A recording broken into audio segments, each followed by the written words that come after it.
Hello guys, मैं आपके लिए लेकर आई हूँ पंचायती राज संस्था का सेकंड पार्ट। तो आइए शुरू करते हैं। पंचायती राज को लागू करने के लिए किए गए प्रयास। ठीक है, 1989 में राजीव गांधी सरकार ने लोकसभा में 64वां संविधान संशोधन विधेयक प्रस्तुत किया, जो लोकसभा में भारी बहुमत से पारित हुआ, लेकिन राज्यसभा ने पारित नहीं हुआ। ठीक है, जो राजीव गांधी की सरकार थी वो ये प्रस्ताव लेकर आई थी। लोकसभा में तो ये पास हो गया था, लेकिन राज्यसभा में ये किसी कारणवश पारित नहीं हो सका। ओके, फिर नेक्स्ट गवर्नमेंट जो आई 1990 में विश्वनाथ प्रताप सिंह सरकार ने प्रयास किया, लेकिन इनकी सरकार गिर गई। ठीक है, 91 में नरसिम्हा राव सरकार ने पुनः इसे संवैधानिक आधार देने का प्रयत्न किया और 73वां संविधान संशोधन अधिनियम 1992 पारित हुआ और 1993 में यह लागू हुआ। ठीक है, इसकी जो पर्टिकुलर डेट थी 1 जून 1993 को ही लागू हो गया था। ठीक है, ये संविधान संशोधन लागू होने के बाद पहली बार मध्य प्रदेश में चुनाव हुए। ठीक, 73 संविधान संशोधन के प्रावधान थे वो इस प्रकार हैं।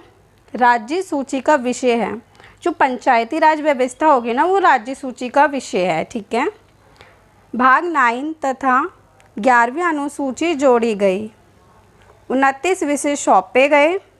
त्रिस्तरीय गठन, जिन राज्यों की आबादी 20 लाख से कम है वहाँ 2 स्तर की पंचायत राज की स्थापना। ओके गाइस, ठीक है, हम नेक्स्ट टॉपिक पर चलते हैं। पंचायत राज की मुख्य बातें।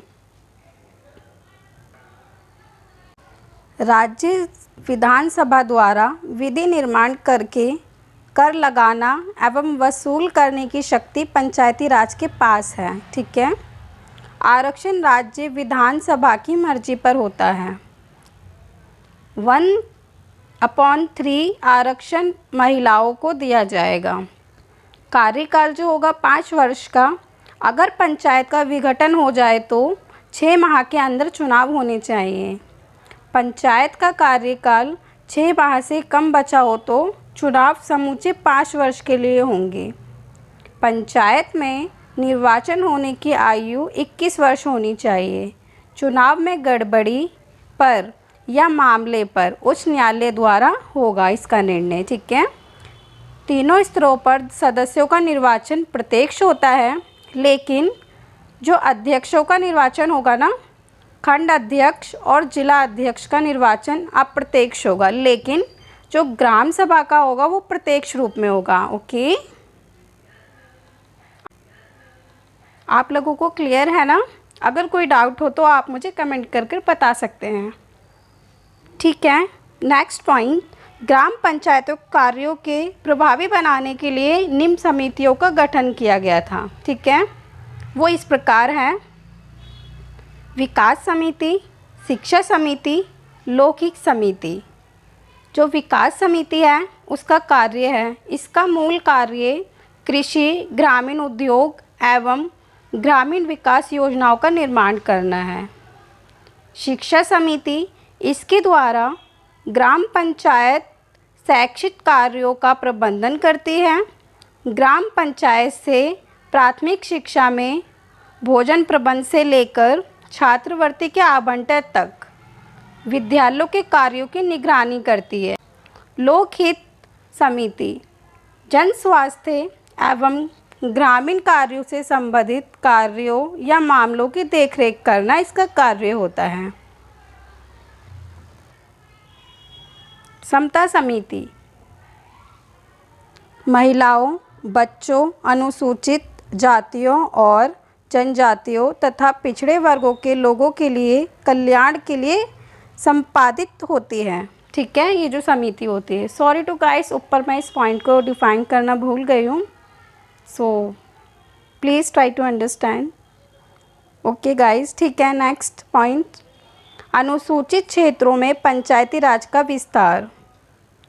दिलीप सिंह भूरिया की अध्यक्षता में एक समिति ने 1996 में ये सुझाव दिया कि पंचायतों का विस्तार अनुसूचित क्षेत्रों में भी होना चाहिए।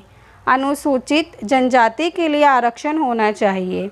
ये कानून उन राज्यों में होगा जहाँ पंचायती राज अधिनियम 1993 लागू नहीं होते हैं। ठीक है, नहीं होते हैं। ये 1994 में बना और 1996 में लागू हुआ। ये मुख्यतः 5वीं अनुसूची क्षेत्रों के लिए है। ये देश के 94 जिलों में कानून लागू है। इसे पैसा के नाम से जाना जाता है। पैसा की फुल फॉर्म है the panchayat extension to the schedule area act. ठीक है, नोट करिए इस बात को। 83वें संविधान संशोधन द्वारा ये अरुणाचल प्रदेश में अनुसूचित जातियों के लिए आरक्षण नहीं होगा। ठीक है गाइस, आई होप सो आप लोगों को ये समझ आया होगा। इसी के साथ हमारा पंचायती राज टॉपिक कंप्लीट होता है। मैंने इसके आपके लिए इम्पॉर्टेंट से इम्पॉर्टेंट पॉइंट्स निकाले हैं और आपको प्रोवाइड किए हैं। उम्मीद करती हूँ कि आपको ये वीडियो पसंद आई होगी। Thank you. प्लीज़ मेरा सपोर्ट करें ताकि मैं आगे आपके लिए इसी तरह इम्पॉर्टेंट फैक्ट्स आपको प्रोवाइड कर सकूं। Thank you all of you.